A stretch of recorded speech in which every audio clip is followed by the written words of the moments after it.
靚啊啲魚腥草，多謝晒。咁我而家咧就涼拌啦，咁就洗乾淨魚腥草，跟住咧放咗啲薑粒、蒜頭。咁我屋企琴晚煮餸剩咗啲紅蘿蔔，所以就順便撈埋佢啦。跟住咧就燒好一兜油，然之後咧就潑油。我開抽氣先。係啦，跟住就咁樣咧，跟住就潑啲油落去，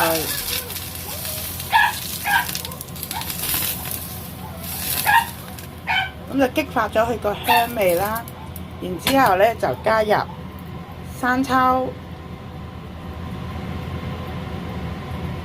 跟住咧呢一支咧係一支醋嚟嘅，咁啊加啲醋落去，甜甜地嘅呢個。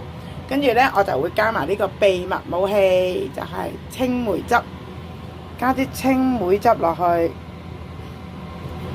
咁同埋辣椒，跟住咧就撈勻佢。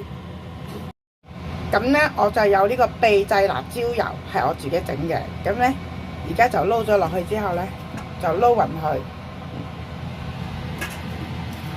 就咁樣撈勻佢，醃大約10分鐘，咁就食得㗎啦。